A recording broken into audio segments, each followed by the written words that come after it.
हाँ, अब बाकी लोग जा सकते हैं जिनको, हाँ, अंग्रेजी इतनी बोल दी ना, मेरे पास शब्द खत्म हो गए। The discussion around theoretical things are done. अब मैं कोई भी चीज पढ़ाने वाली नहीं बोलने वाला हूँ, एक मोटिवेशनल स्टोरी मैं आपसे शेयर करना चाह रहा हूँ। सारे लोग एसएमजे या फिर स्टोरी लिखकर भेजेंगे, जिसको सुनना है, जिसको नहीं सुनना वो ही और she can perfectly leave the chat और जा सकता है अपने घर पे। हॉरर बाद में सुनाएंगे, ठीक है ना, हॉरर बाद में सुनाएंगे,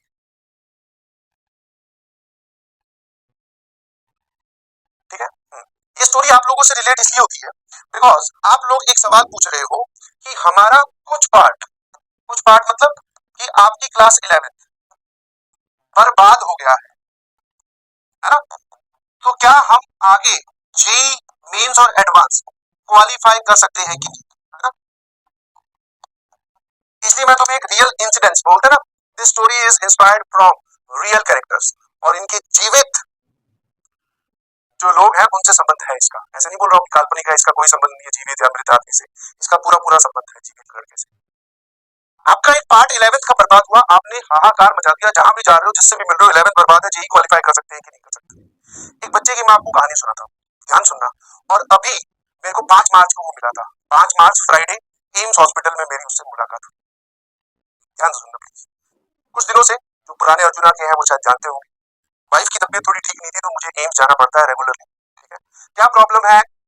सर, वाइफ को क्या हुआ है या मैम को क्या हुआ है, उस पर हम डिस्कशन नहीं कर रहे। हाँ, द गुड थिंग इज कि मैम अब ठीक है, रिकवर हो रही है, ठीक है, वो बात नहीं है। बट हाँ, मुझे वाइफ को लेकर एम्स जाना पड़ता है रेगुलरली, मतलब 2 हफ्ते में, 3 हफ्ते में, बार बार जाना पड़ता है। तो जब एम्स में जाते हैं तो वहां पे एंटर करने के बाद में आप सभी एक बराबर हो, वहां पे लंबी लाइन लगती है, जिस डॉक्टर से आपका अपॉइंटमेंट है उसके बाहर आप खड़े रहते हैं। तो मैं और मेरी वाइफ दोनों उस लाइन में लगे हुए थे, काफी वेट करना पड़ता है, बहुत भीड़ होती है, तो लगे हुए थे। मेरे जस्ट पीछे एक लड़का खड़ा था, ठीक है।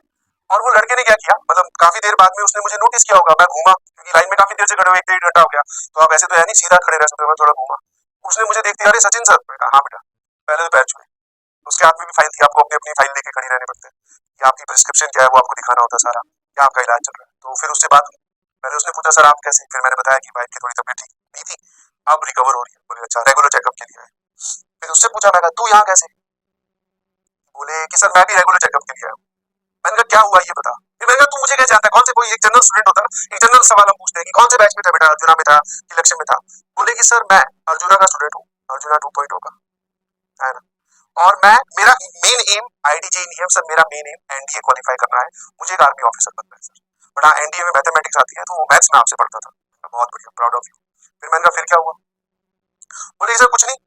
मैथ्स का मेरा, सॉरी एनडीए का मेरा जो रिटर्न पेपर है वो क्वालिफाई हो गया था। अब फिजिकल का राउंड था, ठीक है, फिजिकल का राउंड होता है जिसमें एसएसबी में जाने से पहले, आई बिलीव, ज्यादा मुझे नॉलेज नहीं है, एसएसबी में जाने से पहले एक फिजिकल का राउंड होता है।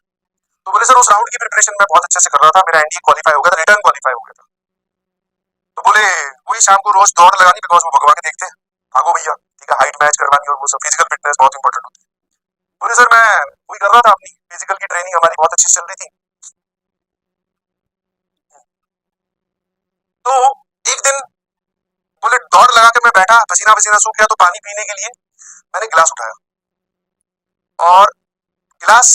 ज्यादा भारी तो था नहीं, पानी जितना मतलब गिलास में पानी डालोगे जितना भार होता है उतना ही भार था। बोले सर वो गिलास मेरे हाथ से छूट गया। वो पहला इंसिडेंस था जहां पर मुझे लगा कि कुछ गड़बड़ है, मतलब ये वो स्टोरी बता रहा है ये सब होने के बाद में। तो मुझे लगा सर हाथ से छूट गया, कोई दिक्कत नहीं है, मैंने दूसरे हाथ से गिलास उठाया, पानी पी गया, अपना दौड़ भाग में चलता रहा। अगले दिन मैं महसूस कर पा रहा था, वो लड़का बोल रहा है कि जब मुझे फिजिकल के लिए वापस अपने दौड़ लगाने के लिए ग्राउंड में जाना था, तो मैं अपने एक राइट हैंड से जो जूते के जो फीते हैं वो बंद नहीं कर पा रहा, मतलब ये इस हाथ की ग्रिप धीरे धीरे जाने लगी थी, ठीक है। बहुत ही नॉमिनल सी बात होती है, ठीक है। मैं तुम्हें बोलूं मुट्ठी बंद करने के लिए आप और मैं बहुत आसानी से कर लेंगे, बट किसी के जीवन का सबसे बड़ा संघर्ष ये है कि उससे मुट्ठी बंद, मतलब उसके हाथ की ग्रिप खत्म हो रही है। फिर बोले सर इसी में ही 2-3 दिन बीते, पेरेंट्स को थोड़ा बताया कि साथ में थोड़ा महसूस नहीं हो रहा, तो ये तो नॉर्मल है, अगर आप किसी को भी बताओगे तो नॉर्मल डॉक्टर के पास लेके जाएंगे, नॉर्मल डॉक्टर नॉर्मल इलाज और नॉर्मल सी बातें बोलकर आपको मोटिवेट कर ठीक करने की कोशिश करें। बोले सर 2-3 दिन बीते, मैंने अपना दौड़ना बंद नहीं किया, बिकॉज हमारा जो है वो फिजिकल का राउंड पास आ रहा था। बोले एक दिन मैं टी शर्ट उतारा था, ठीक है, टी शर्ट, मतलब शायद वो चेंज कर रहा होगा या जो भी कर रहा होगा, पसीने वसीने से बदल रहा होगा। बोले मैं टी शर्ट उतारा था तो मेरे दोनों घुटने अपने आप मुड़ गए,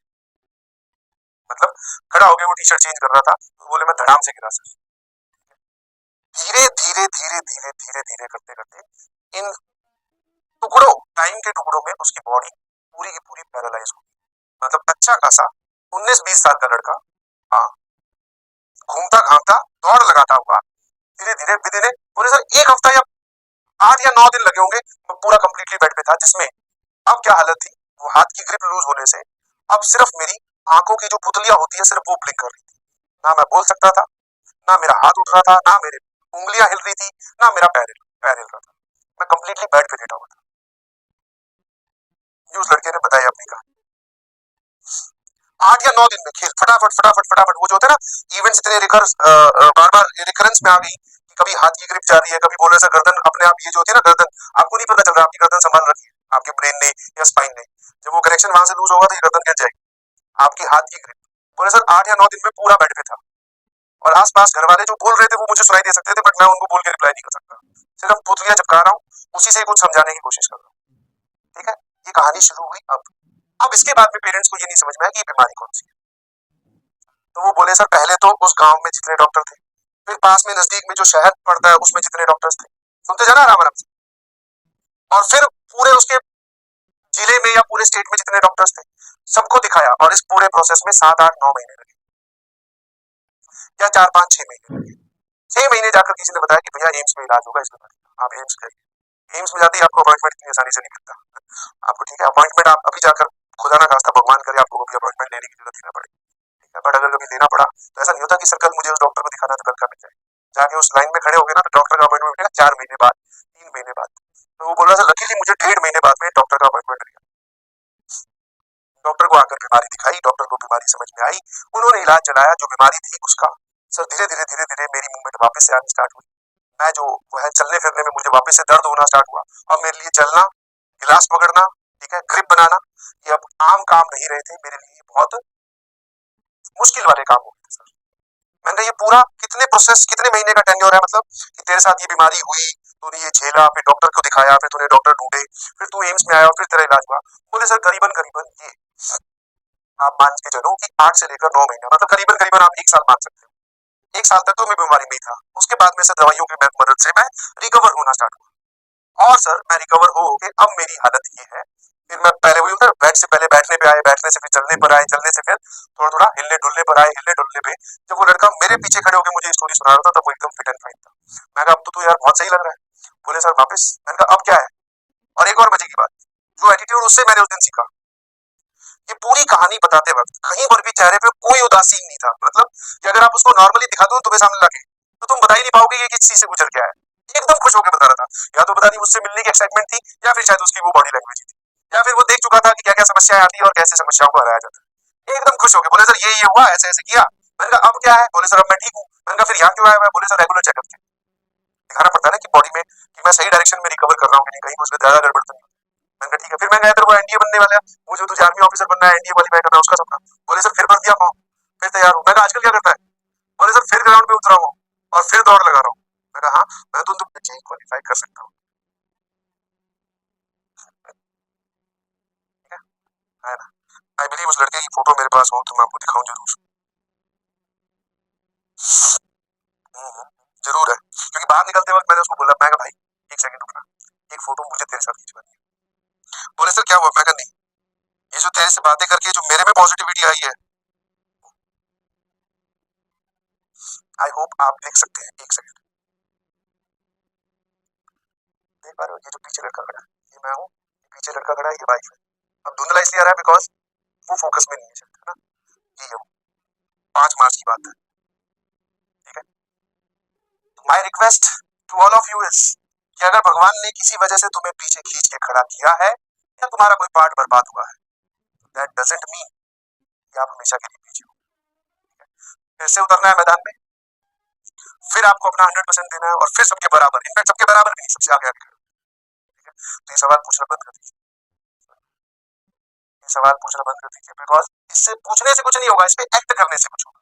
अब चाहता तो ये लड़का भी आराम से, मेरे ख्याल से तुम्हारे से तो ज्यादा इसकी क्रिटिकल सिचुएशन और जेन्युइन भी है, ये तो बोल सकता था अपने पेरेंट्स को कि अब मैं क्या करूंगा, क्या मैं कर सकता हूँ, मेरे तो भगवान ने ये बीमारी दी नहीं, सब ओवर पास करते हुए, सब ओवर पास करते हुए now in a better situation,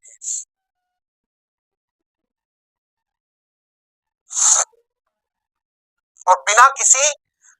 ड्रामेबाजी के मेरे साथ तो ये हो रहा है, मेरे साथ तो वो हो रहा है, मैं तो ये हूं, मैं तो अब कुछ नहीं है। जो करने वाले होते हैं वो दूसरों को गिनवाते नहीं कि मेरे साथ क्या चल रहा है। I hope this story